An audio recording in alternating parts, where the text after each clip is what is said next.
all of the shenanigans 5 minutes afterwards. So, you know, I'm gonna be talking at TikTok speed today, folks. Perfect. So just we'll get through this. All right. 1.5 speed. Yeah, there's no need to speed me up after I'm post. Okay. So So I'll cut short a little bit of the introductions, except that I do want to say that this is Stephen Gibler. He is both a film producer, commercial producer. Yeah, commercial producer, has been working in the industry for about 20 years at this point. 15, 20 years. Let's go with 12 or 12, 13. I guess I added some, my bad. And also he is an adjunct professor in the School of Cinematic Arts, and he has recently started a company that's looking into using AI to generate and create films, and also to democratize filmmaking. So please, if you could join me in a round of applause, and I'll turn things over to Stephen. All right, folks, our speech is on equalizing Hollywood, because Hollywood is, believe it or not, an unequal industry. So we're going to use AI to make professional grade art and content that sells and impacts. So hopefully this will click along. There we go. All right. So as Eric said, I've produced 7 features on production, 7, 8 features. I've done commercials for like Amazon, Lancome, Head and Shoulders. I work in immersive art. I was a chief producer of the largest immersive art museum in China, the Silos, which opened in 2022. I've done reality TV. I've done a lot of web content, again, social advocacy work and stuff like that. And I'm also a professor at USC, the School of Cinematic Arts. And I'm doing a bunch of AI tech these days. What does that mean? I have a startup called Logline AI that creates film industry pitch decks and does a lot of technical work there. And we're also doing media creation as well, too. So first, let's talk about the thing that we have in front of us. Then I'll get into some of the AI stuff. What are the 2 major issues that the film industry runs into for creators? Well, as the old saying goes, it takes a village to make a film. You need other people. So the individual, people talk about the individual expression that can come with the process, doesn't quite exist. You need other people to do this. Also, money. You want to make an Indiana Jones film, you got to have $250 million. If anyone has any of that money in this room, please talk to me after. But money is the thing that drives the show, and you have to have it if you want your idea to get made. So we're at the mercy of that. We have high financial barriers. Gatekeeping by the elite. Again, a lot of people that rise to the top of Hollywood aren't always reflective of essentially the large scale population that we have in America or the world. Profit-driven decisions. Yes, the people with the money, you have to have money to make a film, but you also have to make money to make a film. So it's not just someone with a lot of money deciding what's made. It also has to be something that also makes a lot of money. So that changes the ideas that come through the film process. And then limited access to tools. Not everyone can have access to these massive VFX houses, some of the best talent in the world. A lot of people in this room are amazing in your own way. You just don't have the ability to get to the things that the people in these sort of elite positions can get their hands on. So let's talk about the work that I'm doing in AI really briefly. So this is Logline AI. And we create film industry pitch decks. And again, this is an early prototype. This is a slow-moving process. And why pitch decks? Because, see, just from that Logline, just from a 1-sentence description, we can create an entire website pitch deck. The reason why we went for this first is to take some of the technology out there with generative AI, image creation, ideation with ChatGPT, and you can put that together pretty quickly. And the pitch deck's the thing that you send to an executive. They could read it in about 10 minutes, and that's if you get them excited for an idea. And the thing is, those things cost a lot of money to make. They actually do. Graphic design alone can run you through, the time process takes forever. There's a lot of stuff that goes into it. And we wanted to essentially be able to make it so you don't need a few $1,000s to do it. Not many people have a few $1,000s lying around. Maybe you could do it for like $10 or $15. I'm also doing some AI media creation work. So this is some Mercedes-Benz stuff that I've been working on using Runway. And as you can see here, it does a pretty good job. at this current level of building some of the stuff out that looks reflective of what the Mercedes-Benz brand would have. Also, I'm working very much in AI tech right now. What to show you is me and Maddie Hong. She used to work at Netflix. We both did the Runway 48-Hour Festival just this past weekend. So you're looking at is where the technology is right now, but in the space of 48 hours. Obviously, you would spend much longer in a project. So I'm going to hit play. We're going to get a sense of what is out there. Come on, later. Get in front. Do I really need to record everything? I'm telling you, it helps. I want you to remember this. Why did you bring me here? This will be good for you. Trust me. You know how to express yourself. You always tell me what to do. Because I know. Come on, this way. I'm sure you sound like a mom. What do you want to do?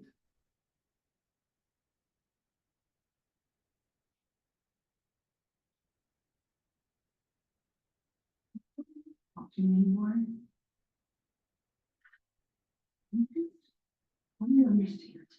I think you underestimate me. I think I'm just broken. Sometimes I just you can't think that way. Hear these things. I don't know. I don't know the words. Okay, right here. I want you to try something with me. Come on. Just try it. Okay. We're going to breathe. Just breathe. In. In.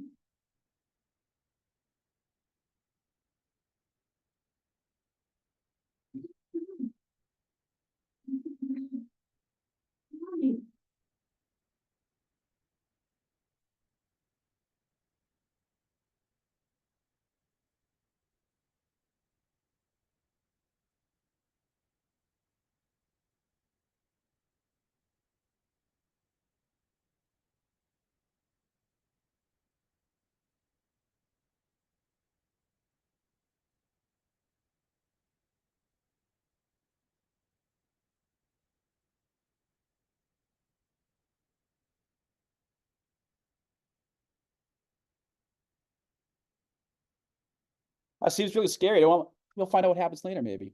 That was made in about during that 40-hour stretch, and to give you a sense of where the AI tech is right now in a bunch of different areas. I want to return to that in a second. But what's happening right now is all these major brands, companies are really driving the bus when it comes to any AI media creation. We got Pika Labs and Runway are the two big dogs for video creation. 11 Labs is excellent for voice generation. I was watching will.i.am at at CAIS a few months ago. He has an AI assistant on his cell phone that was so human, asking questions. It was one of those sort of moments that you look back on that you will never forget. And that was just a few months ago. 11 Labs is great for voice generation. Obviously, Sora looks like a monster if it ever comes out. And we have a bunch of other tech that's coming from music and so forth. So what can AI video generation do? Obviously, production is enormously expensive. And what I can do is just I could essentially write down, I want you to have a monster into the text box, and it will create that monster.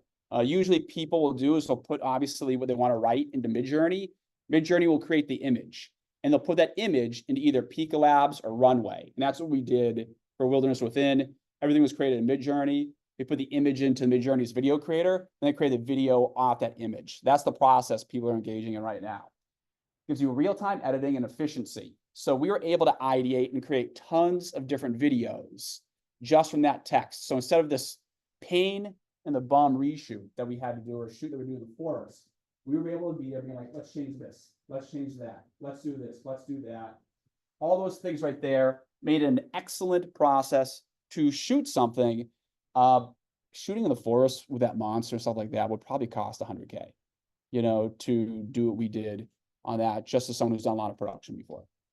AI-driven voice creation. So human-like AI voices. 11 Labs is excellent. I can't stress enough, it's scary. If any of you, someone records your voice for like just 10 seconds, they can put into 11 Labs. And literally they can make a thing that sounds like you in a bunch of different ways, saying all sorts of stuff. So it's also an important thing to think about too. Multi-character creation, cost-effective, and versatile applications. So there's a lot of different ways we can use the voice actor process. Again, we created something in 48 hours that would take months to make. And so to use essentially voice generation for a bunch of stuff allows us to ideate, change, and transform the process and move quicker. So AI music composition, Iva and Amper Music are really good. We love them. For this project, though, we had a human being, Joy. I know that's where we're at. I have to tell you if we use a human being or not. Joy was awesome. She did the composing and a lot of audio work for us. And then AI script writing. So for the Mercedes-Benz commercial that I'm working on, I essentially said, hey, make me a car commercial. And what ChatGPT 4.0 did. Don't use 3.5. It's terrible. 4 is cool. The newest versions are unreal. And I highly recommend it. That early stuff's not AI. This stuff's AI. And what happened is it created the whole script for us, created all the images that need to be created, dumped those images in Midjourney, then took those Midjourney images into Runway, and bang, we were creating video and churning out a commercial. And I was able to create a commercial in I think like 3 to 4 hours. And Mercedes-Benz commercials cost a lot more than that. They cost hundreds of thousands. The Lancome commercial I did was Zendaya, cost about $1 million for a 1-day shoot. And what AI can do is take that process and make it far less than $1 million. Context-aware, repetitive tasks, and time efficiency. So I want to give you an example of an AI feature film, because this talks about equalizing Hollywood. The feature film is what Hollywood is about. All right, let's cross our hands about how this, the sound is going to go. So it's there. Let's play it. Let's go to full screen if we can. Yoink. Yoink. There we go. So this is created by Nem. He had about, I think, like 30 different people all working on this. So they made a remake to Terminator. So watch it right now.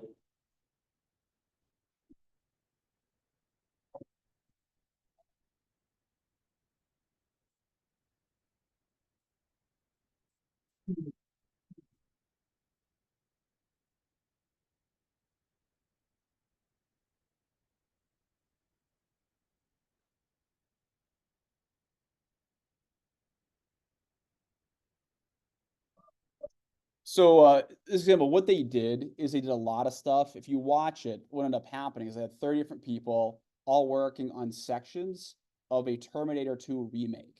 And what they did is they then put all that stuff together. So this one section is very artistically different than other sections. This one's more of a comedy, being a Terminator bear, taking out a police station. So really funny stuff. So what's happening right now? Art, obviously, in the past, was something that, took a lot of people to build the pyramids.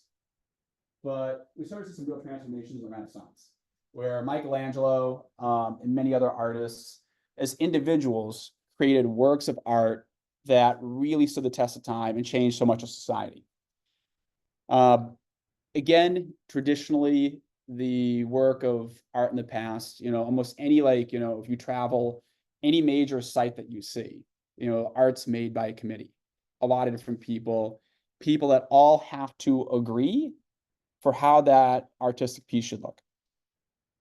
And what we're seeing now is that we are reaching almost a return back to what the Renaissance was, where people were creating great works of art on their own because of essentially the changes in technology.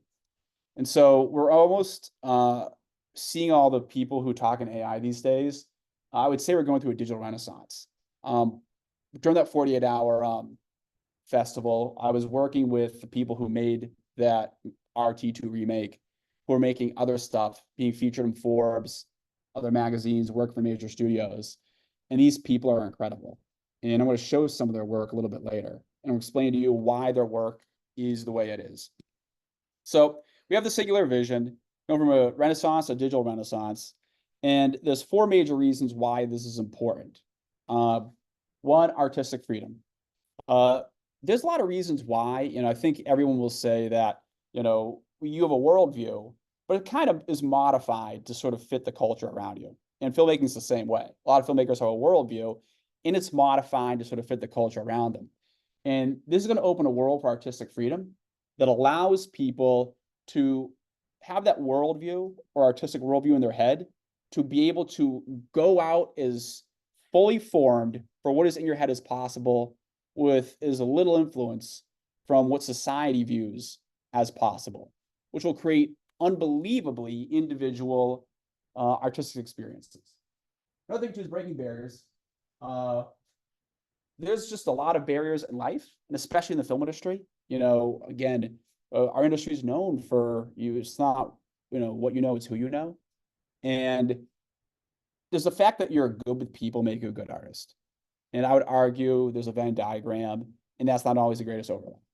And so much of what's going to happen here is the barriers of relationships and access will start to be broken down and allow people who usually don't get a voice to be able to speak. Global reach. Obviously, Hollywood is the big dog. China does make more films these days, though.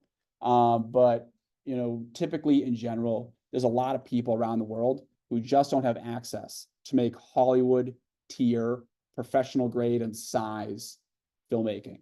And what that's going to do is allow people in parts of the world that normally wouldn't be able to sort of voice what their experience is and what their thoughts are in their head to be able to do just that, as long as they have a laptop and internet connection.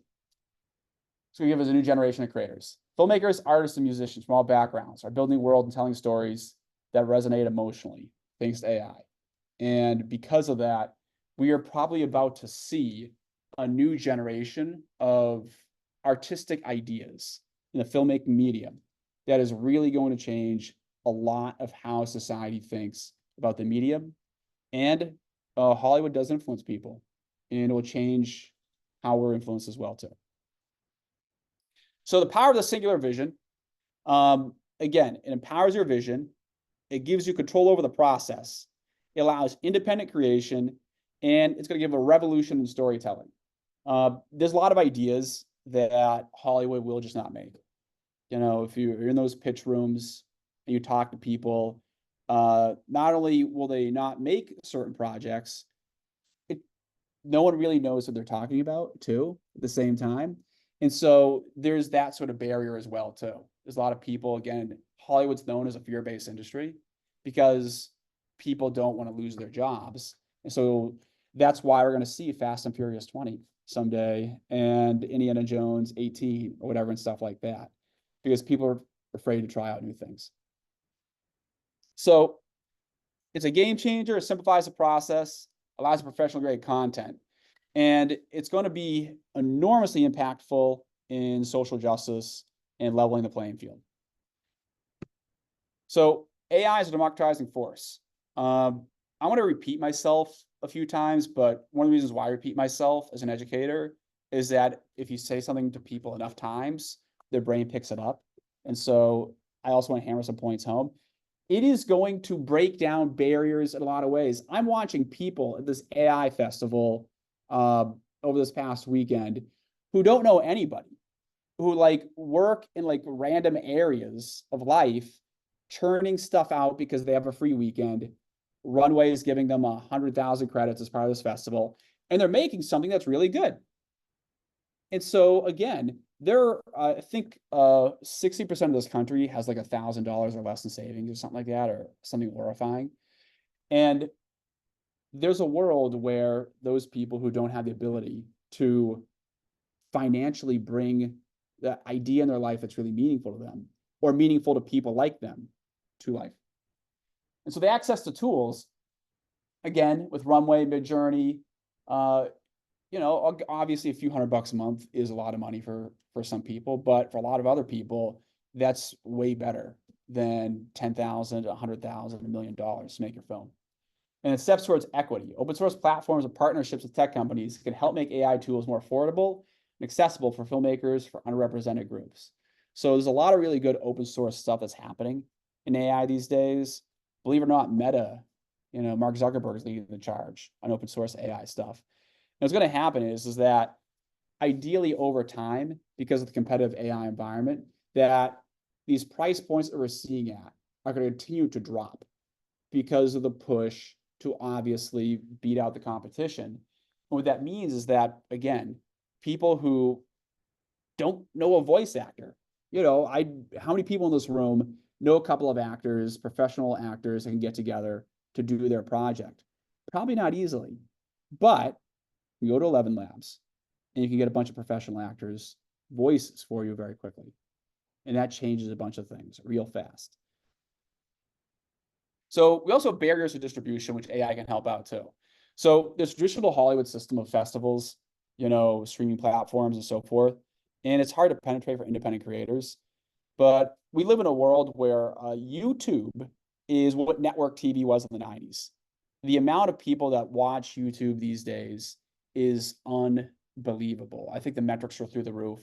TikTok has higher search results than Google, or usage rates than even Google does. So that means is that, this world where, all right, this film's got to appear in theaters to even be seen, it's going to change the process because people are now watching stuff on their cell phones, on their laptops or TV in the house, and they're watching stuff quite a bit.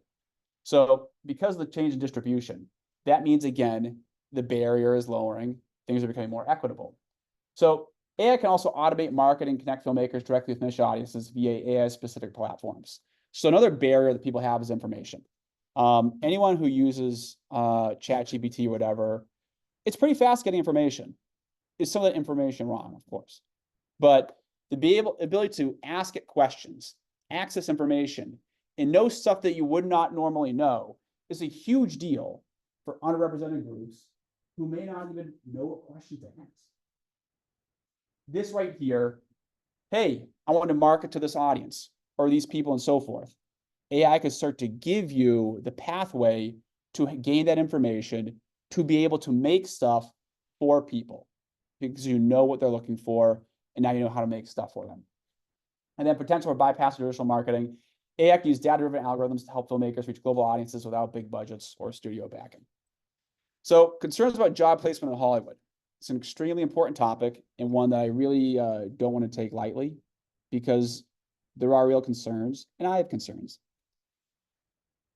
AI's growing role in writing, animation, and performance generations raises concerns about job loss, especially of the writers and actor strikes. Jeffrey Katzenberg, like I said a year ago, so that AI could automate 90% of all animation jobs.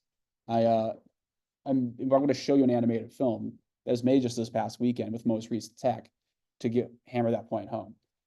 And Hollywood workers are rightfully concerned that AI replaced human creativity with automated systems. If one of the big Hollywood studios, if they could have an AI write the script, have the voice actors animate it, and then send it out there without needing any human beings, do you think some of the people running these studios would want to do that? Sadly, a lot of them would. If they can make money back, again, they're making more money than what they're losing. They're going to be very interested in that. So we have to take this seriously, and we have to say to ourselves, how do we work through some of this stuff? AI is a complement, not a replacement. So AI and human collaboration. AI can assist with repetitive tasks, allowing human creators to focus on nuanced, emotional, and creative work. So I know obviously there's concerns about AI, and that's obviously a different conversation than one we're having today. But for the AI that we have now, how can it help us with stuff that we already know how to do and can do? And what will happen is often in life, I'll work on a project that I know how to do this thing, and it's just going to take a couple of hours to do it. Well, I'll the AI do it, and I'll go through and review it to make sure it's correct. And now I've saved myself a bunch of time. And there's a lot of tasks in life that are repetitive that you really actually don't need to spend too much time on. Emerging collaborative models. AI helps with rendering and scene generation, but human output is still needed for final touches and emotional depth. I'll have an AI write a script. Script's bad. It's not good. But as it's said in the film industry, the first draft's always bad. Your first draft script's always not good. What AI does at least gets you there to that point, and you now can work from it because all writing is rewriting. I had one writer say, I finally wrote my script. It took me 2 years. And that was horrifying to hear. 2 years just to get the first draft. You have to show the script to people. You have to review it, read it, and think about it. And it'll help out, ideally, bring stuff to life that you now can have a relationship with and get to quicker. Protection for workers, safeguards like reskilling programs and human protections will ensure that workers aren't displaced by AI. We're going to see a lot of essentially changes in how workers see themselves as companies engage more and more with AI and how it can work on stuff. And also reskilling programs too. It'll be very interesting to sort of see how society responds because running logline AI, I'm used to running stuff, work with massive budgets, teams of hundreds of people and stuff like that, but it's a different skill being a CEO and founder than being a producer. And what I did is I created a Paul Graham AI program with ChatGPT that helped me and the logline AI team go through and do all the stuff that we needed to do to make sure there's legal compliance, how do we work together, process, tech to aim for, and stuff like that. And so that reskilling process, the allowing someone like me to be able to go into a different area much easier, is going to also cause societal changes culturally for how we think about some of this stuff. So using AI for social justice storytelling. So empowering marginalized filmmakers. AI reduces financial barriers, allowing filmmakers to focus on stories about social justice, racial inequality, and class-focused experiences. It's also challenging the status quo. AI-driven documentaries and films amplify social justice movements, reaching wider audiences. Again, Hollywood's market-driven. They think it can make money, that's what they're going to aim for. And so by lowering barriers, what it does, that thing that people say we can't do this because of XYZ thing, now they can't really say that anymore or as easily. And that's going to open the door for a lot of stuff. And then AI-driven personalized advocacy. AI can tailor advocacy films, like those in climate change or criminal justice reform, to specific audiences based on geography and demographics. Again, a lot of the work's broad-based. If you're going to spend $200 million making a film, you're going to make that as broad as possible. You're going to make it for people in America, people in China, South America, Europe, Africa, India. And there's, in those areas, there's more specificity too, for all different communities that live in those areas. And to be able to have stuff that can be really hard focused to specific audiences will allow potentially reach into people in a way that's something that's broad connected. So global reach for social justice stories, breaking barriers to distribution, targeted content delivery, and personalized viewing experiences I just talked about are all things that are really going to change the game. Again, if you have a laptop and a few $100 a month, again, a big amount of money for a lot of people, you can start to do stuff that people do for $10,000, $100,000, $1 million. All right, so let's start to think about how you as an individual would make that feature film with AI. How are you gonna be like Michelangelo painting your Sistine Chapel? Where do we draw that reference from a video game? Undertale by Toby Fox. So backstory in this game is it won PC Game of the Year. And you're thinking to yourself, how does game by this one person win PC Game of the Year? We're going against AAA games with multi budgets in the hundreds of millions of dollars. How could a single game reach that point? And we're going to use this game as a way to think about how you all can think about the technology limitations and strengths to potentially make your own. So let's take a look at the trailer for Undertale, and let's see what we get from this.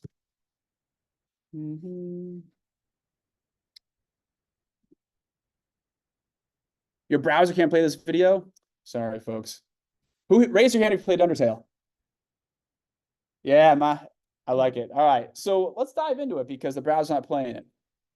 So if we look at Undertale as a game, let's pop over here for a second. It looks very lo-fi, and that's kind of by design. Toby Fox is one person, and he had to ask himself, all right, what are the capabilities that I have to be able to generate a video game? Has anyone here made a video game at all? It's really hard. It's insanely hard. My wife made a video game, and it took her like 7 years to make one. And she had a partner too. It's a really demanding process.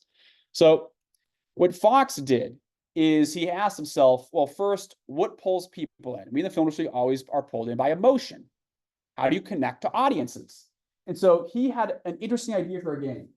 Create something deeper where you come to victory through relationships and pacifism. What? A video game where you fight enemies, and one of the options is building relationships with the enemies and pacifism? Interesting. The good idea is the genesis for something that can become great. What Fox did is, as someone who played a lot of video games, you go around, you fight monsters. What if you weren't around just to kill these monsters, but instead build a relationship with them, heal them, work through pacifism? That foundation became the core of what Fox was trying to do. The game provided a budget that was small in scale, but he knew the emotional impact of what he's trying to do would be the real ticket that make this thing cook. So graphics. Obviously the graphics are really lo-fi. They're not GTA. They're not what's going on with Zelda and stuff like that. So what he aimed for is he used the 8-bit and 16-bit graphics for efficiency and nostalgia. Nostalgia is a powerful force, you all. Why do we keep making the same movie franchises over and over? I love everyone in the audience, but no one sees new stuff. No one wants to see new stuff. They love the nostalgia and safety factor of things from the past that we grew up with. Fox was on that when the game came out in 2015. And he knew that old school Game Boy level graphics, NES, stuff like that, will be massive nostalgia bait for the normatively millennials. They're going to play this thing. He's limited by time and scale, but by low grading it and using nostalgia as a factor, he's solved that flaw and is able to use that as a strength. So distinctive charm, the Pixar allowed for players to focus on storytelling and gameplay, not high-end visuals. Again, it's a nostalgia-based game, built with this interesting heart, building relationships with monsters and so forth. Music. This is the real power of Undertale, if you ask me. So use chiptune-like music. Again, think of the old school games like the 90s and stuff like that, using the nostalgia bait of that format, but also making genuinely interesting music. Again, he was thinking about audiences, so much of this process, and merging that with the limitations. Chiptune music, you don't need this huge score of people. You just have your laptop and you bang this stuff out. Again, fully comprehensive, well thought through, that iconic soundtrack. Music became a standout feature, showing a simplified approach, drive innovation. Gameplay, innovative mechanics. Sadly, I can't show you the trailer, just tech issues, that's life. But flip traditional RPG mechanics by allowing players to avoid violence and build relationships. So you're going to go around in the game and you're going to fight a lot of monsters, but you can also find a way to build relationships with them too. So what ends up happening is the gameplay, where it's normatively engaged in some sort of violence, it requires you to think at another level, to be like, this creature's being violent against me. How can I be smart to survive and also try to keep this creature alive and have it stop fighting me? What ended up happening is the game became innovative, out of the box, and really unique because of that approach. And, you know, obviously the fighting game of monsters transformed a lot in itself. So strengths, limitations, and the filmmaker lessons. So ingenuity and guile. So we need to think about how to make the AI film from that headspace. So where is AI's strength? Its strength is right here. So VFX costs, blockbuster VFX budgets range from $60 million to $100 million, depending on the number of shots and complexity. Why? Why is it so expensive? It's expensive because people, you want them to go to theaters to see it. That's where the good money is. $20 a ticket. That adds up way faster than your Netflix subscription. And so as far as they're concerned, what gets people in theaters? Something that's big. Something that looks big, has a wow factor to it that you watch on the screen and you're like, damn. So of course, they're spending a lot of money in hopes that you'll see those in theaters and they'll make a lot of money. So what VFX does is allows you to go big. the VFX shot that you type in, hey, I want a bunch of explosions and cool Michael Bay stuff. It's going to cost the same as doing something super small and easy. I literally just type a few types of stuff in text, and I can make stuff that's right up there with Star Wars, right up there with Transformers, and so on and so forth. And that's the real thing, is that for a price point that's a few $100s a month, you can do stuff that starts to mimic projects that are $60 to $100 million just in VFX. So here's an example of an AI film, and ideally this will work out. So let's pop open to right about here. This is made in 48 hours.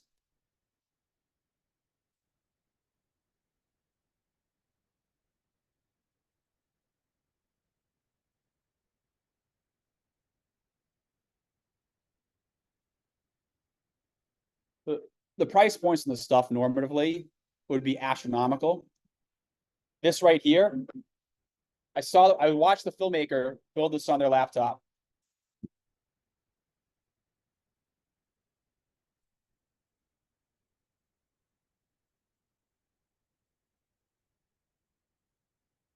So we have technical challenges from AI. We know the strength. So what are the issues? So face consistency is a real issue. Yeah, you can put in a bunch of text, hey, make a person and so on and so forth.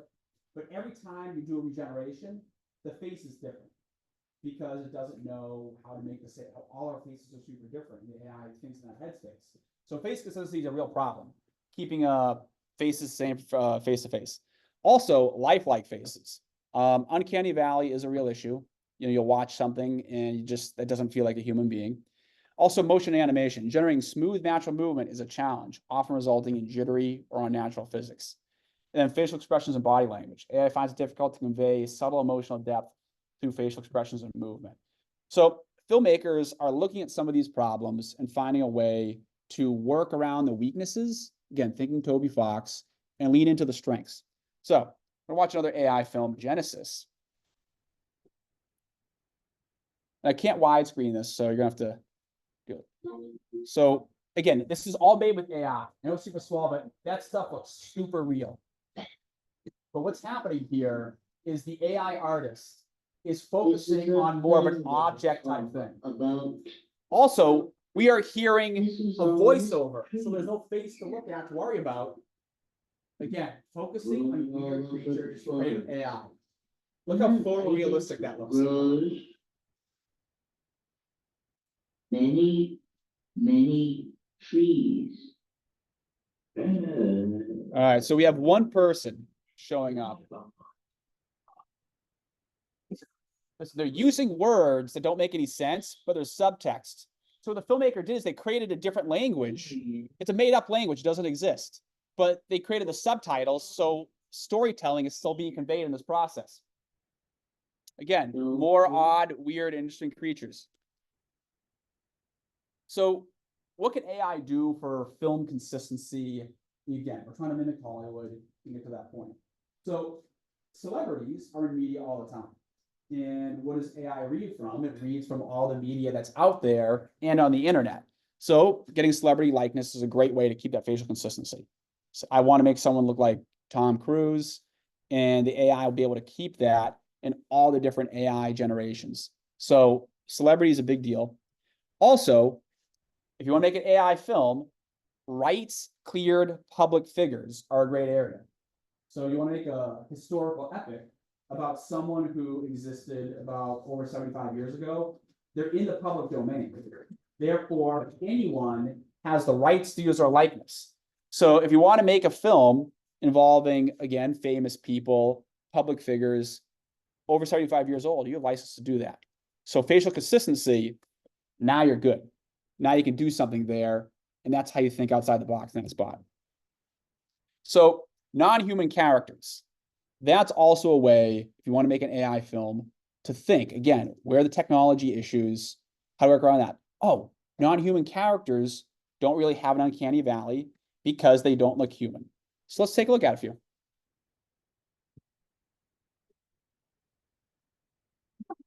Tonight, The good news is, you are not in Okay, this was made in 48 hours. That creature right there, again, super weird, and the way it's talking is weird.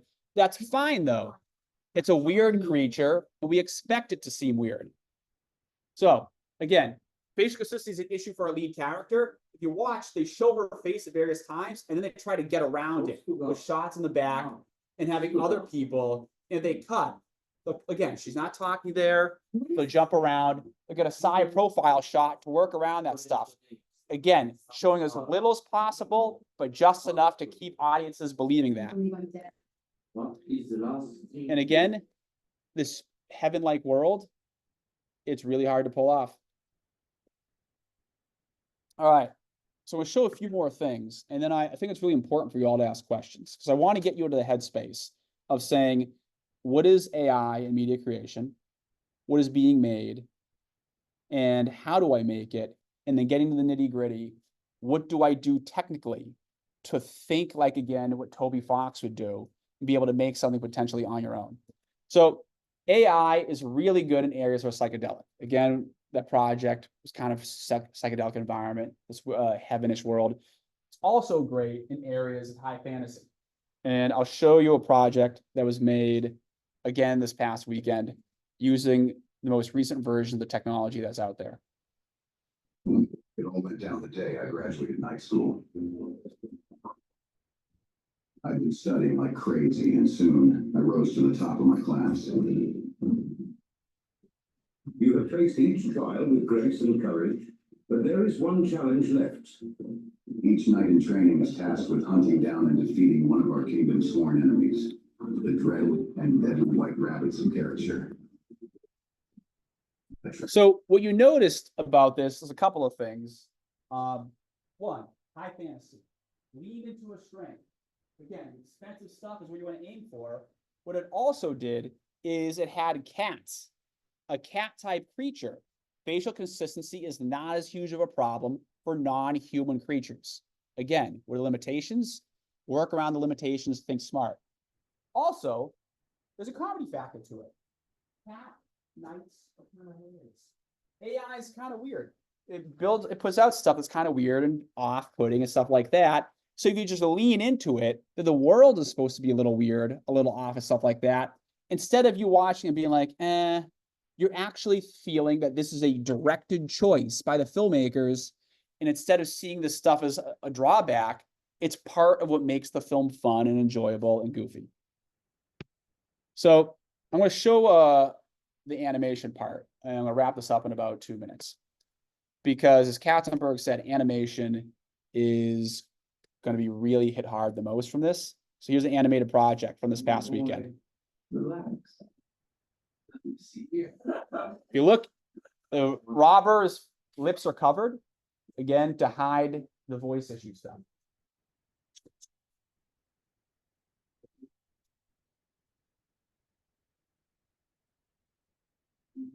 You should put that down. Who are you? I'm IA, an artificial intelligence created to make your life And easier. IA has no moving lips. It's just voiceover, again, working around the technology issues. Oh, Alex, you really thought that will work? How do you know my name? I know you better than yourself. Alexio, born in 2002. All right, we'll stop here. And almost left you at the hospital. But oh my gosh, it's actually pretty solid.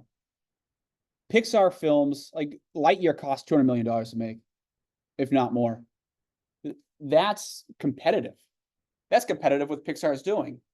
And this, what they've done now, think about where it's going to be a year from now, 2 years from now. That My T2 remake stuff that I showed you earlier, that Terminator project, that was made 8 months ago. It's kind of janky. This stuff does not look janky. This actually looks pretty solid, and people are busting the stuff out in 2 days. It's serious shit. All right. As Katzenberg said, animation is the big one that's going to go off. And I think the thing that's really exciting for all of us is that I'm concerned about the artists that lose their jobs, but those artists are the artists. And there's a world where these artists like, you know what, we don't need Katzenberg to make stuff. We're gonna make it ourselves. We'll make something for $50,000 using all the AI credits and stuff like that. We'll make a couple $1 million. And then all of a sudden, we don't need Katzenberg anymore. We can make our own money and do our own thing because we're the artists who know how to make stuff. And we're going to see transformations, not just in the type of animation being made. This animation's broad. Why families go to see stuff. So it's built for families. I argue we're going to see an animation renaissance, like what we saw with Japanese anime in the 80s, 90s, and so forth, telling really interesting, thoughtful, thought-provoking stuff. Because once the barrier cost is low, you can take risks. Once you're not worried about losing a bunch of $1 million, that's a few $1,000s that goes into it, you can really start to push the envelope about what can go out there, because you don't need that many people to subscribe to it or buy it for you to make your money back. So last thing I want to talk about too, as much as I talk about this not being a community process anymore, in many ways it'll be more of a community process. You're going to make something, and usually as a filmmaker, you're trapped in what you made. Well, guess what, with AI stuff, I can show people what I made. They can give me a bunch of thoughts and opinions, and then again, I can easily remake a bunch of stuff. So what that means is that you're not at the mercy of that initial idea. I mean, gosh, I think our initial thoughts and stuff are wrong all the time. You know, we have to hear what people say, see response and so forth to be like, oh, okay, that's right. What this is going to do right here is allows you to make stuff, have people build a relationship with it, comment on it, and then you to remake it and remake it and remake it until it's the perfect version of what you want, what audiences want, and then you merge together with that. So I'm going to end here. I'm going to hop ahead a little bit because I do want a few questions. But again, blending AI, independent creativity in Hollywood is going to empower both studios and indies and really expand diverse storytelling. Wyatt, you. There we go. There we go. Great. All right, thank you, Stephen. And we wanted to